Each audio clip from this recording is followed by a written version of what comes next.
जय हिंद बच्चों। हिंदी की क्लास में आपका फिर से स्वागत है। चलिए आइए इस अध्ययन की प्रक्रिया को आगे बढ़ाएं और आगे बढ़ाते हुए हम आज पढ़ते हैं हिंदी लिटरेचर पार्ट 5 चिड़िया और चुरुनगुन। चुरुनगुन जो है वो चिड़िया के बच्चे का नाम है। तो आइए पहले मैं बताती हूँ इस चैप्टर में है क्या, इस पार्ट में क्या है। देखिए बच्चों, जिस प्रकार आपकी माँ आपकी देखभाल और सुरक्षा करती हैं, उसी प्रकार चिड़िया भी अपने बच्चों की देखभाल और सुरक्षा करती है। वह उन्हें तब तक उड़ने नहीं देती जब तक उनके पंख मजबूत नहीं हो जाते। चिड़िया अपने बच्चों को कब उड़ने की छूट देती है, यही जानने के लिए आइए हम पढ़ते हैं कि कविता जिसका नाम है चिड़िया और चुरुनगुन, और इसके जो कवि हैं उनका नाम है हरिवंश राय बच्चन। चलिए फिर शुरू करते हैं। छोड़ घोंसला बाहर आया, देखी डाले देखे पात, और सुनी जो पत्ते हिलमिल, करते हैं आपस में बात। माँ क्या मुझको उड़ना आया, नहीं चुरुनगुन तू फरमाया। इसमें क्या है, चिड़िया और उसके बच्चे की बातचीत हो रही है। तो इस पाठ में कवि ने चिड़िया और उसके बच्चे की बातचीत के माध्यम से यह बताया है कि एक माँ अपने बच्चे की सबसे बड़ी मार्गदर्शक होती है। वह बच्चे को जीवन की सार्थकता और सफलता के विषय में समझाती है और उसकी कमजोरियों पर नजर रखते हुए उसे मार्ग से भटकने नहीं देती। चिड़िया का बच्चा जब घोंसले से बाहर निकलना सीख जाता है तो वो चिड़िया से पूछता है कि लिखा है ना, छोड़ घोंसला बाहर आया, देखी डाले देखे पात। तो जब वह घोंसले से बाहर निकलता है तो वह अपनी माँ से पूछता है कि क्या माँ मुझे उड़ना आ गया है। माँ कहती है नहीं, तुझे अभी उड़ना नहीं आया है। जब वो बाहर निकलता तो क्या देखता है, डाले देखता है, पत्ते देखता है, और जो पत्ते हिलते रहते हैं उन्हें देखता है। और हिलते हुए वो आपस में, उसे लगता है कि पत्ते हिल रहे हैं और आपस में बात कर रहे हैं। फिर वो अपनी माँ से पूछता है कि माँ क्या मुझको उड़ना आया। उसे तो दुनिया वही नजर आती है बाहर निकल के। वो सोचता है कि मैं तो उड़ने लगा और मुझे तभी ये पत्ते डालियां ये सब कुछ दिखाई दे रही हैं। तो वो उसकी माँ कहती है कि नहीं, अभी जो है तुझे अभी उड़ना नहीं आया है, ये तेरे मन का भ्रम है, यानी तेरे मन में ये गलत फहमी है। फिर क्या करता है, डाली से डाली पर पहुंचा, देखी कलियां देखे फूल, ऊपर उठकर फुनगी जानी, नीचे झुककर जाना मोल। माँ क्या मुझको उड़ना आया, नहीं चुरुनगुन तू भरमाया। क्या करता है, वो फुदक फुदक कर एक डाली से दूसरी डाली पर पहुंचता है और उस डाली पर वो क्या देखता है, कलियां देखता है, फूल देखता है। फिर जब वो नीचे झुककर देखता है तो उसे पेड़ का जो मूल है, यानी पेड़ की जो जड़ है, वो भी उसे दिखाई देता है। फिर वो अपनी माँ से यही प्रश्न करता है कि क्या माँ मुझे उड़ना आ गया है। तो उसकी माँ कहती है कि नहीं बेटा, तू जो है, तेरे मन में ये गलतफहमी है, तुझे अभी उड़ना नहीं आया है।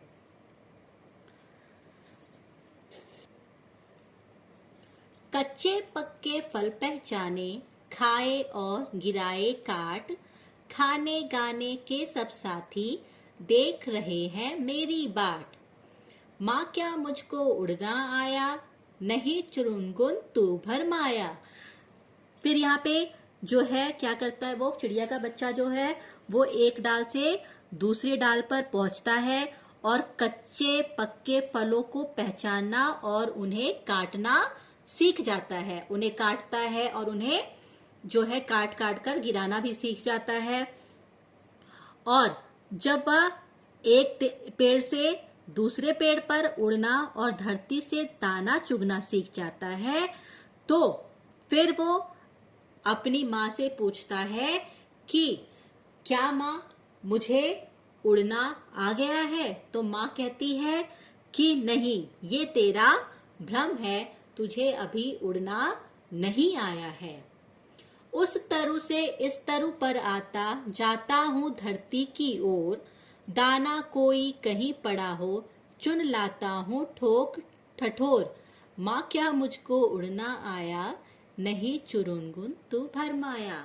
वही कि इस पेड़ से उस पेड़ पर जाता हूँ, धरती पर जाता हूँ, और कहीं भी कोई भी दाना पड़ा होता है तो मैं उसे ठोक ठाक कर उठाकर ले आता हूँ, यानी चुग कर ले आता हूँ।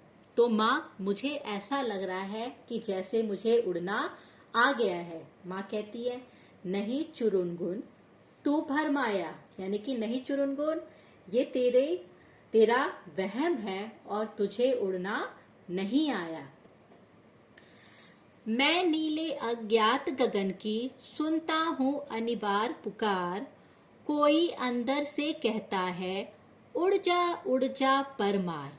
माँ क्या मुझको उड़ना आया, आज सुफल है तेरे डैने, आज सुफल है तेरी काया।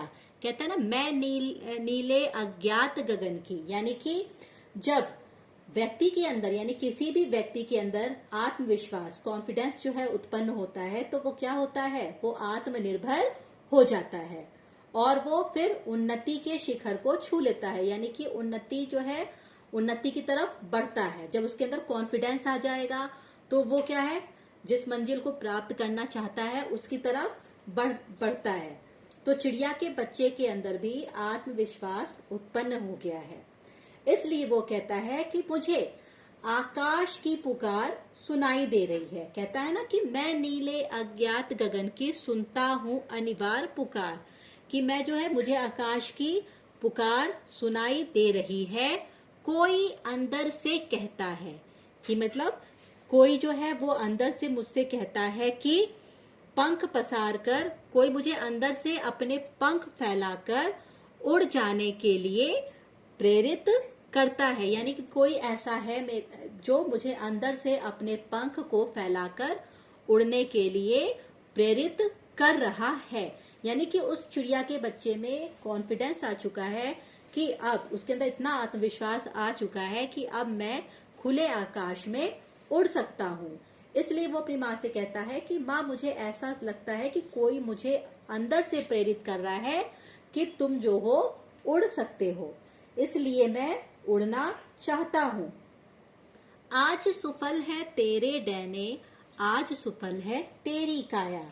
माँ ने फिर उससे क्या कहा, आज सुफल है तेरे डैने, आज सुफल है तेरी काया। माँ ने उससे ऐसा कहा कि जब उसके बच्चे ने कहा कि मुझे कोई अंदर से कहता है कि मैं उड़ता ही उड़ता चला जाऊं, यानी कोई मुझे अंदर से प्रेरित कर रहा है उड़ने के लिए, तो माँ ने कहा कि उसे ऐसा लग रहा है कि उसे अपने बच्चे में आत्मविश्वास दिखाई दे रहा है। आज उस माँ को ऐसा महसूस हुआ कि उसके बच्चे के अंदर आत्मविश्वास जो है वो आ गया है और अब वह उड़ना चाहता है। तो फिर है आज सुफल है तेरे डैने, डैने का मतलब होता है पंख, और आज सुफल है तेरी काया, काया मतलब शरीर। तो माँ को ऐसा लगता है कि उसके बच्चे में आत्मविश्वास आ चुका है और अब वह आकाश में उड़ना चाहता है। आप ध्यान देना कि चुरुंगुर अपने उड़ने के बारे में बार बार अपनी माँ से क्यों पूछता है। वो इसलिए अपनी माँ से पूछता है क्योंकि उसे लगता है कि वह उड़ना सीख गया है, लेकिन वह अपनी माँ की अनुमति के बिना उड़ नहीं सकता। इसलिए वो बार बार, क्योंकि उसे अपनी माँ पर विश्वास है कि माँ जैसा कहेगी वैसा ही ठीक होगा, इसलिए वो बार बार अपनी माँ से पूछता है कि क्या वो उड़ सकता है, क्या वो नहीं उड़ सकता है। क्योंकि उसे अपनी माँ पर पूरा विश्वास है कि उसकी माँ उसे गलत रास्ते पर या उससे झूठ नहीं बोलेंगी, और वह अपनी माँ की अनुमति के बिना उड़ना नहीं चाहता था। तो जो है इसमें हमें ये शिक्षा मिलती है कि जो बालक होता है, मतलब जो भी बालक है, उनका भाग्य जो है वो सदैव उनकी माँ के द्वारा निर्मित होता है। यानी कि एक माँ ही जो है वो अपने बच्चे की सबसे बड़ी मार्गदर्शक और गुरु होती है, और वही अपने बच्चे को जीवन की सार्थकता और जीवन की सफलता के विषय में समझाती है। वह उसकी क्या नाम है, सारी कमजोरियों पे नजर रखती है और उसे मार्ग से भटकने नहीं देती, और उसे हमेशा सही रास्ते पर चलने के लिए प्रेरित करती है, जैसा कि मैंने आपको स्टार्टिंग में भी बता दिया। तो चिड़िया और चुरुंगुन के माध्यम से कवि ने एक माँ को मार्गदर्शिका के रूप में यहाँ पर प्रस्तुत किया है।